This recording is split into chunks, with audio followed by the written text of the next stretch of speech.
Et vraiment, je vais l'accueillir. Elle pourra se présenter un peu. Vous allez avoir à la connaître. Mais ce qu'elle a vécu lui sert aujourd'hui et vous sert. Amen. Comme nous tous, on est amenés à être touchés, mais Dieu l'a touché à un moment de sa vie. Puis, en tout cas, je ne vois pas son enseignement.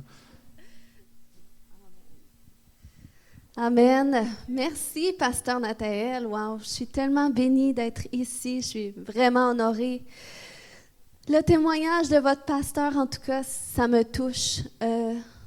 Il est le fruit de la prière. Il est le fruit de la persévérance dans la foi. Puis, si je peux encourager quelqu'un ici qui prie pour sa famille, ne cessez pas de prier pour les vôtres parce que ça vient qu'apporter fruit. Vous connaissez le parcours de votre pasteur, puis il a été loin d'être qu'est-ce qu'il est aujourd'hui. Il était profondément dans les ténèbres. Mais comment Dieu l'en a sorti, c'est au travers la prière, c'est au travers la foi, la persévérance, donc ça porte fruit. Et même pour votre vie, OK? Ne cessez de croire que le Seigneur, que l'œuvre qu'il a commencée en vous, il travaille à la rendre parfaite. Amen? Donc, je vais me présenter un peu pour ceux qui ne me connaissent pas. Je viens du Lac-Saint-Jean, d'une petite ville qui s'appelle Métabetchouan. Est-ce qu'il y a des gens qui connaissent Métabet? Oh, quand même, quelques personnes, pas beaucoup. Mais ce n'est pas un village autochtone. Oui, c'est un nom qui est autochtone, mais c'est une petite ville du Lac-Saint-Jean. Puis, je pasteur une église. Je ne sais pas si c'est un verbe. Je pasteur une église. Depuis, en fait, 2014, l'Église a vu son jour dans une maison en 2013, puis jusqu'à aujourd'hui. On continue de grandir dans cette œuvre-là que le Seigneur a commencé. Puis, oui, c'est ça. J'ai 2 livres que je veux partager. Il y a certains peut-être d'entre vous que vous connaissez. Il y a un de ces livres-là. Le plus petit, c'est mon témoignage, comment j'ai rencontré Jésus, parce que bon, il n'y a pas que mon frère qui a vécu dans les ténèbres. Moi aussi, Dieu a littéralement sauvé toute notre famille, donc gloire à Dieu pour ça. Puis si ça peut encourager les gens, encore une fois, qui prient pour leur famille, je suis convaincue qu'on sert un Dieu de famille. Un Dieu qui ne veut pas nous sauver que nous, mais lorsqu'il nous sauve, c'est dans l'intention d'amener à lui toute notre famille. Puis, je raconte comment le Seigneur m'a tiré des ténèbres pour m'amener dans sa lumière, puis qu'il m'a appelé à son service. Et ici, j'aborde un sujet un peu plus profond de la délivrance spirituelle, parce que je crois, Jésus est venu pour délivrer les captifs. Puis, il est venu pour nous délivrer aussi. Je crois que la délivrance, c'est pour les enfants de Dieu, c'est pour le monde, mais les enfants de Dieu ont besoin aussi d'aller s'approprier qu'est-ce que Christ a gagné à la croix. Puis j'en parle dans mon livre, donc si ça vous intéresse, il y a mon frère à l'arrière qui est là-bas, puis les livres sont à une table, donc à la fin, vous pourrez aller voir avec les détails. Ça va jusqu'ici? C'est bon?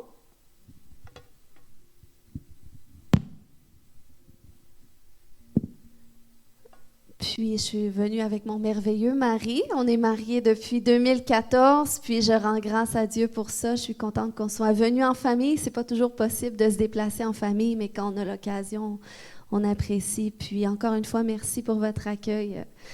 Ils sont notre famille naturelle, mais spirituelle aussi. Il y a cette connexion spirituelle, puis c'est vraiment un cadeau de Dieu. Puis, je rends grâce à Dieu. Quand je vois votre église, puis les gens qui constituent, puis le quartier dans lequel vous êtes, je me dis « wow ». Puis le Seigneur a envoyé Pasteur Nathaël, Pasteur Valérie, avec toute l'équipe qui est là. Je me dis, il y a des gens qui ont répondu à un cri du cœur de Dieu pour une nation duquel il entendait les cris du cœur aussi. Le Seigneur entend les cris de ceux qui souffrent et il cherche des gens qui vont être disponibles pour répondre à l'appel. Puis je crois que dans votre entourage aussi, il y a des gens qui crient vers Dieu et qui ne le savent pas, mais que vous détenez cette réponse-là qu'ils cherchent. Amen? Donc aujourd'hui, on rentre dans un sujet pour vaincre les voix étrangères. Est-ce qu'il y en a qui savent qu'on peut entendre toutes sortes de voix dans nos pensées? On peut entendre notre voix, des fois on peut entendre la voix du Saint-Esprit, ça c'est génial. Mais on peut entendre aussi d'autres voix qui ne nous font pas nous sentir bien. Puis on va voir c'est quoi ces voix étrangères, puis comment les discerner, puis comment les vaincre aussi, parce que le Seigneur ne veut pas qu'on vive au milieu de toutes sortes de voix, parce qu'on risque d'être confus, puis de faire des mauvais choix, puis de vivre avec des regrets, parce que, bon, on fait des choses que finalement on n'aurait pas voulu faire. Est-ce qu'il y en a qui me comprennent? Il n'y a pas juste moi qui a été là. Moi, j'ai été là. J'ai été là, j'ai lutté avec tellement de combats à l'intérieur de moi, la timidité, une gêne énorme. J'étais une personne qui avait du mal à être authentique dans mes relations. J'avais du mal à entretenir des relations saines avec les gens. J'avais du mal à être moi-même. J'avais tellement de luttes qui m'empêchaient d'être libre comme personne. Et ça, c'était parce qu'il y avait toutes sortes de voix à l'intérieur de moi qui me disaient que j'étais ceci, que j'étais cela, qui essayaient de me démolir. Mais le Seigneur m'a conduit au travers ces processus pour que je puisse prendre conscience que, attends, ces voix-là, c'est pas moi, c'est pas Dieu, mais c'est des démons, c'est des mauvais esprits, puis c'est possible que je sois libre de ces voix-là.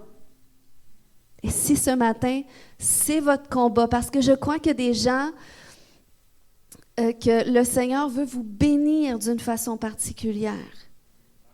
Je crois qu'il veut vous amener dans des endroits qui sont nouveaux, mais à cause des voix qui suscitent l'indécision, eh bien, vous ne bougez pas, puis vous ne faites rien. Parce que c'est ça, hein? L'ennemi, il ne veut pas qu'on avance. Mais ce matin, je crois qu'on va gagner les luttes contre lui. Amen? Donc, un verset clé que je veux partager, c'est dans Matthieu 4, au verset 1, qui dit « Alors Jésus fut amené par l'Esprit dans le désert pour être tenté par le diable. » Wow! C'est intéressant. Volontairement, il a été poussé volontairement par le Saint-Esprit au désert pour être tenté. Juste avant de continuer, je vais prier. Seigneur, alléluia, tu connais chaque personne ici, tu connais chaque cœur, tu connais les luttes aussi. Ce matin, Seigneur, il n'y a rien de caché devant toi. Puis Seigneur, je te prie qu'à la mesure de mon message ce matin, tu mettes en lumière qu'est-ce qui est caché, qu'est-ce que tu veux traiter. Un seul mot, ça suffit pour qu'on soit libre, pour qu'on soit guéri, pour qu'on puisse aller à l'autre niveau que tu as pour nous. Alléluia. Amen. Donc, ce matin, je veux encourager quelqu'un en te disant que tout au long de ta marche chrétienne, tu vas être confronté à des situations pour être tenté. C'est le fun, non? Des fois, tu vas être tenté au péché. Mais parfois, les tentations, ça va être « Quelle voix vas-tu écouter? » Ça, c'est des tentations. OK?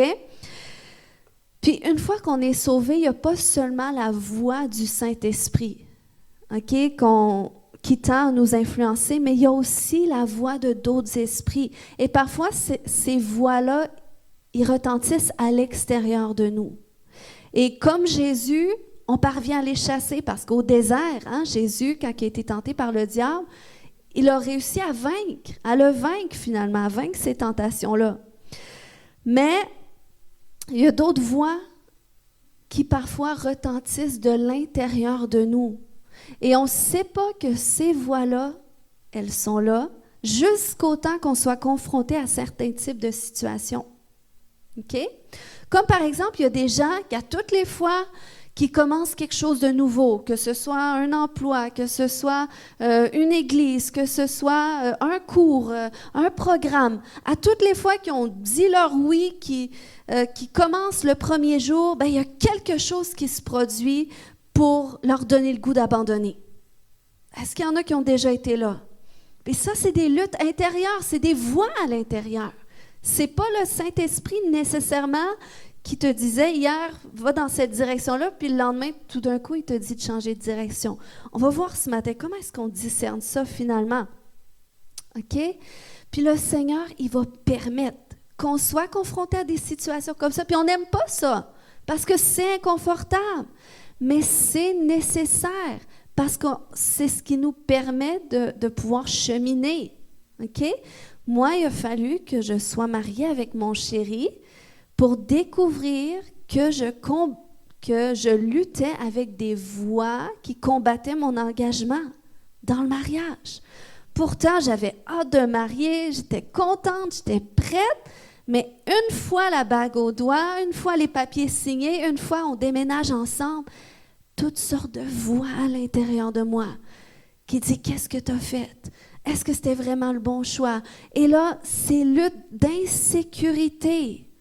Et ça a été un combat que j'ai dû mener, mais que j'ai vaincu et que je suis heureuse aujourd'hui parce que le Seigneur l'a fait, parce qu'on est épanoui dans notre mariage. Mais vous comprendrez que c'est des choses que beaucoup de gens vivent, puis parfois on peut écouter ces voix-là qui tendent à nous faire abandonner, qui tendent à nous faire reculer. Mais ce matin, je crois que le Seigneur veut libérer sa grâce pour qu'on puisse capter sa voix à lui, qu'on puisse vaincre ces autres voix étrangères puis avancer dans le chemin qu'il ouvre pour nous. Est-ce qu'il y en a qui veulent aller là? 3 personnes? C'est bon, je suis là pour vous. Amen.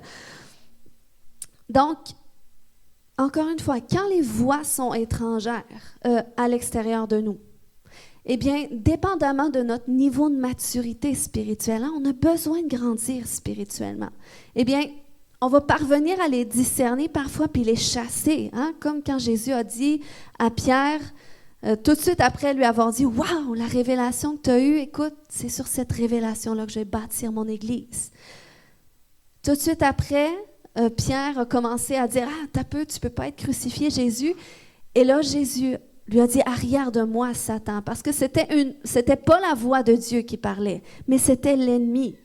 Puis, quand on parvient à ce niveau de maturité spirituelle, on va être capable de dire « Parfois, il y a des voix que j'entends à l'intérieur de moi qui me tentent vers quelque chose, mais ce n'est pas Dieu. Donc, je les chasse. » Mais quand ces voix viennent de l'intérieur de nous, là, la lutte, elle est différente parce qu'il y a un combat entre est-ce que c'est ma voix ou est-ce que c'est la voix du Saint-Esprit, même si le Saint-Esprit, je sentais qu'il me disait d'aller là, ou est-ce que c'est la voix de l'ennemi? Puis, c'est pour ça que 1 Jean 4:1 nous recommande de ne pas ajouter foi à tout esprit, mais éprouver les esprits pour savoir s'ils sont de Dieu. Il dit parce que plusieurs faux prophètes qui sont venus dans ce monde. Donc, il y a plusieurs fausses voix qui sont dans ce monde, qui sont autour de nous, mais on doit les examiner, on doit les sonder. Est-ce que qu'est-ce que j'entends? Est-ce que le désir que j'ai tout à coup vient de Dieu? Tu l'examines, OK?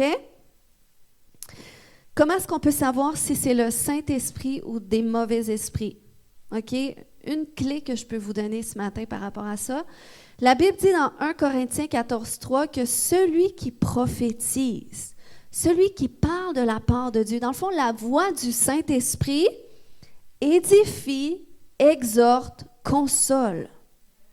Donc, quand l'Esprit de Dieu parle par tes pensées ou par la bouche de quelqu'un, eh bien, ça va édifier, ça va exhorter, ça va consoler. Même quand le Seigneur te reprend, tu as fait quelque chose qu'il ne fallait pas que tu fasses, ça va quand même consoler, ça va quand même encourager. OK? Mais, OK, si on met ça à l'opposé maintenant, OK, on pourrait dire que lorsqu'un mauvais esprit parle, que ce soit dans notre pensée ou par la bouche de quelqu'un, eh bien, on pourrait dire que ça démolit, ça décourage et ça afflige. Donc, ça va faire l'opposé souvent quand c'est des voix étrangères. Si ta pensée produit cela, si quand tu entreprends quelque chose, tout à coup, tu te sens découragé, tout ça, tu vis des combats intérieurs et tout, c'est probablement pas le Saint-Esprit qui te parle. OK? Vous êtes avec moi? Puis il faut comprendre que quand on entend ces voix à l'intérieur de nous qui produisent ce genre de fruits-là, souvent c'est parce qu'il y a des brèches en nous qui ont permis à ces voix d'entrer. Et ces brèches-là, c'est quoi? C'est des ouvertures. Hein? Et souvent, ces ouvertures-là proviennent de blessures. d'expériences qu'on a vécues, qui ont forgé certaines blessures qui sont devenues comme des portes d'entrée pour ces voies-là, de conduire ou d'influencer notre vie. Donc, c'est pour ça pour vaincre ces voies-là, c'est pas juste de les chasser, c'est pas juste de les repousser. Hein. Des fois, on repousse nos mauvaises pensées, mais des fois, il faut aller jusqu'à la source. D'où est-ce que ça provient? Comment est-ce que c'est entré? Pour qu'on puisse régler ça, que cette brèche-là se ferme finalement. Donc, on voit, un exemple dans la Bible, avec un homme qui est venu vers Jésus, qui était influencé par des voix étrangères, mais qui ne le savait pas. On parle d'un jeune homme, on dit que c'était le jeune homme riche, qui est venu vers Jésus.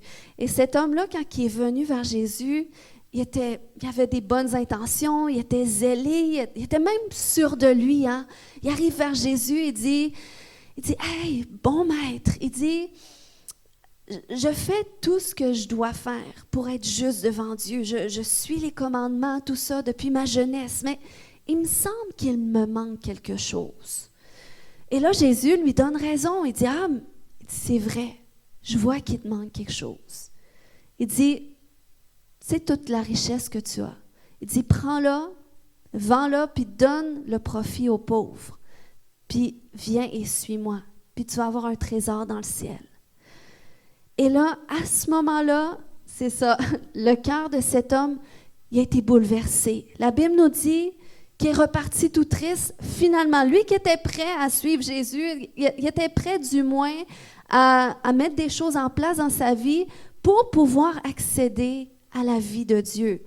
Mais là, quand Jésus a mis le doigt sur l'attachement de son cœur à la richesse, finalement, cet attachement-là était trop profond, qui est reparti. Puis parfois, nous aussi, c'est ce qui arrive. Hein? Le Seigneur nous met devant des situations où est-ce que tout à coup, on ne réalise pas qu'il y a certaines peurs qui sont là. On ne réalise pas qu'on est attaché à certaines choses qui nous influencent, qui nous conduisent. Parce que ce jeune homme riche-là, tant que Jésus n'avait pas adressé cela dans sa vie, lui, il ne pensait pas qu'il était attaché autant à sa richesse. Hein? Il pensait qu'il était un homme qui était assez juste parce qu'il faisait ce que Jésus lui demandait. Mais Jésus, c'est ça, il va nous mettre dans des situations pour mettre en lumière les voies qui nous conduisent. Puis Jésus, plus loin, a dit qu'il y avait quelque chose de spirituel derrière ça. Parce qu'il a dit, tu ne peux pas servir Dieu puis tu ne peux pas servir Mammon en même temps. Donc, il a exposé. Il a dit, ce jeune homme-là, il y a d'autres voies qui conduisent sa vie, qui influencent ses choix de vie. Puis c'est pour ça que c'est nécessaire qu'on soit parfois tenté, comme Jésus a été tenté au désert, mais lui, il a vaincu. Et c'est possible pour nous de parvenir à cet endroit de vaincre. Et je dirais même que parfois, le Seigneur, il va permettre qu'on soit confronté à des situations qui se répètent et qui se répètent et qui se répètent jusqu'au jour où est-ce que tu vas choisir d'affronter ces voies-là autrement que de les suivre comme le jeune homme riche qui finalement a choisi de suivre ces voies-là. Mais vous savez, c'est pas grave non plus parce que parfois ça va nous arriver aussi de tomber, de ne pas faire le bon choix, d'avoir suivi la mauvaise voie. Mais puis parfois c'est nécessaire pour qu'on progresse ensuite. Puis le Seigneur veut nous amener à cet endroit de progression.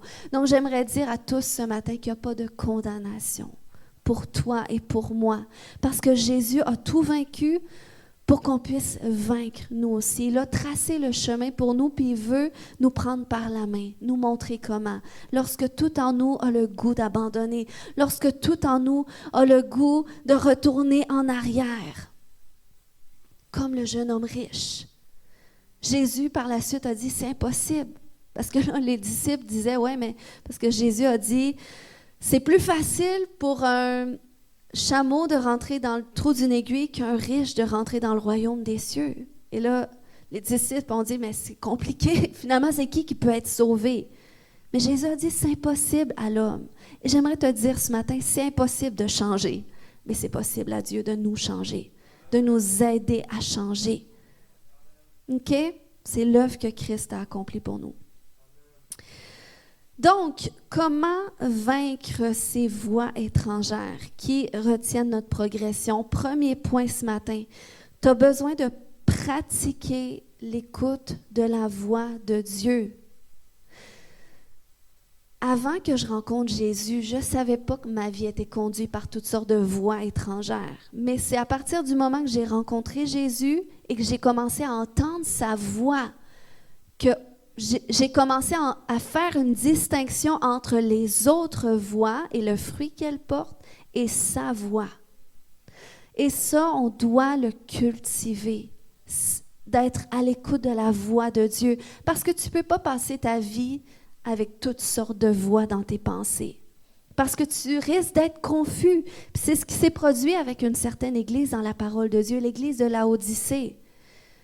Dieu leur a reproché de se dire, il leur a dit en fait, vous dites que vous êtes riches, vous dites que vous avez besoin de rien, mais en fait vous êtes pauvres, vous êtes misérables, vous êtes nus. Il est en train de leur dire, écoute, il y a quelque chose qui ne va pas, vous ne voyez pas clairement votre situation. Donc, dans le fond, cette église-là vivait dans la confusion parce qu'eux se voyaient à un certain niveau où est-ce que Dieu dit, attends, vous n'êtes pas là du tout. Et Dieu leur a dit quoi faire pour finalement être délivrés de ça. Puis un élément qu'il leur a dit pour se rendre là, c'est dans Apocalypse 3:20, il dit, c'est Jésus qui parle, il dit, voici, je me tiens à la porte. Et ce matin, Jésus se tient à la porte de ton cœur. Il dit, je frappe. Il dit, si quelqu'un entend ma voix. Donc, c'est le premier pas. Tu veux être libre de toutes ces voix-là qui essaient d'influencer, de conduire ta vie. Cherche à entendre sa voix. Viens à Christ de tout ton cœur. Laisse-le entrer un petit peu plus en profondeur dans ta vie pour que tu commences à entendre sa voix. Amen. Puis ça se développe. Puis un élément qui aide à faire développer l'écoute de la voix de Dieu, c'est de prendre conscience que tu es son fils et que tu es sa fille. Tu n'es plus un orphelin laissé à toi-même. Tu n'as pas besoin d'essayer d'atteindre un certain niveau de sainteté ou de perfection pour t'approcher de Dieu. Non, tel que tu es. Il dit, je cogne à ta porte, laisse-moi entrer. Il dit, si tu entends ma voix, c'est là qu'on va rentrer en communion ensemble.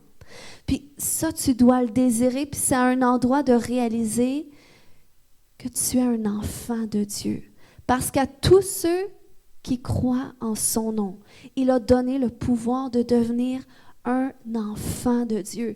Et dans Acte 2, quand ça dit que dans les derniers jours, le Saint-Esprit va se répandre sur toute chair, eh bien, ça dit que c'est les fils et les filles de Dieu qui vont prophétiser.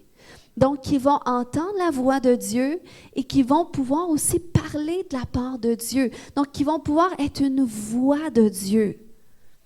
Mais c'est les fils et les filles. Donc, c'est enraciné dans la révélation que je suis la fille de Dieu, que je suis le fils de Dieu. Amen.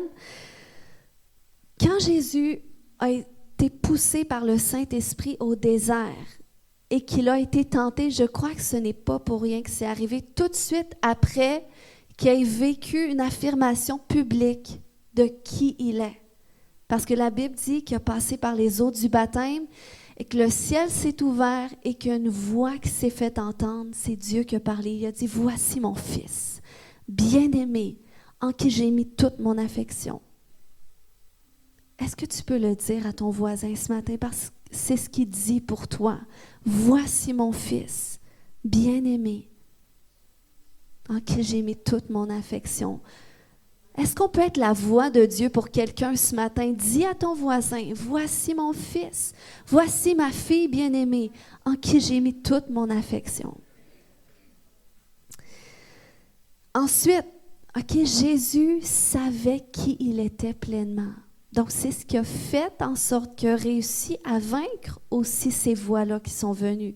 Parce que, regardez, Satan, quand il l'a tenté, qu'est-ce qu'il a ciblé? Son identité par deux fois. Il a dit, si tu es le Fils de Dieu, ordonne que ces pierres se changent en pain. Si tu es le Fils de Dieu, donc il remettait en question son identité, mais parce que Jésus savait qui il était. Donc, quelles que soient les luttes que tu vis, ramène-les à cette révélation de qui tu es en Dieu, comme fille, comme fils. Puis tu vas voir peut-être que la voix que tu pensais que c'était ta voix ou le Saint-Esprit, ça va changer. Peut-être tu ne penseras plus ça, finalement, tu vas dire, c'est pas Dieu qui me dit ça. Et après ça, parce que le diable, il cible notre identité. S'il peut toucher ton identité, il sait qu'il touche à ta destinée. Après ça, le diable, par 2 fois, il a attaqué son identité et 1 fois après, ça a été sa destinée. Parce que là, il lui a montré tous les royaumes du monde. Il a dit, si tu prosternes devant moi pour m'adorer, je vais te donner tout ça. Puis le diable, c'est comme ça qu'il va nous tenter aussi, pour affecter notre identité, notre destinée. Comment? J'ai une belle accent? Je me force, hein? Vous savez que les gens du Lac-Saint-Jean, on ne comprend pas toujours ce qu'ils disent, hein? Donc, ça, c'est vrai. Je suis désolée, hein, j'aurais pu amener une tourtière quand même. Sinon, il faut venir au Lac-Saint-Jean. Donc, si je poursuis, tu dois ramener ces voix qui te parlent à la révélation de qui tu es comme fils et fille. Ensuite, tu dois prendre ces voix-là qui t'abaissent, qui te démolissent, qui te découragent, qui t'affligent, puis demande au Saint-Esprit d'où est-ce qu'elles proviennent. OK? Comment est-ce qu'elles sont venues à l'intérieur de moi? Quand est-ce que ça a commencé? C'est là qu'on doit, quand Jésus cogne à la porte de notre cœur et qu'il veut entrer, c'est parce qu'il veut aller dans la profondeur. Il ne veut pas juste rester en surface.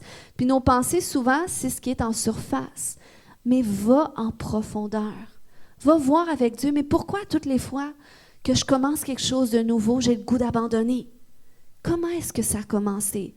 Est-ce que c'est parce qu'à un moment donné, justement, j'ai essayé quelque chose de nouveau, puis j'ai été tellement blessée ou j'ai été tellement déçue? Mais Seigneur, c'est ça que tu veux guérir. J'ai besoin de pardonner telle personne qui m'avait vraiment blessée cette fois-là. Puis apprends à exprimer ton cœur à Dieu. Pas juste rester dans la surface. Puis pas juste attendre qu'un autre le fasse pour toi. Parce que tu as reçu le même Saint-Esprit que moi j'ai reçu, que Pasteur Nathalie, Pasteur Valérie ont reçu.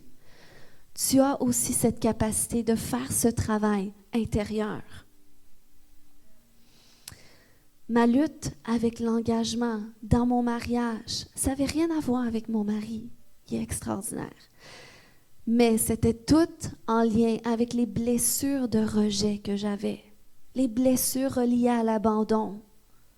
Donc, c'est là que j'ai eu besoin d'aller guérir de ça. De pas juste... Puis moi, j'ai appris dans la vie à bien endurcir mon cœur aux blessures. Parce que quand tu vis beaucoup de choses, à un moment donné, tu apprends à vivre quand même.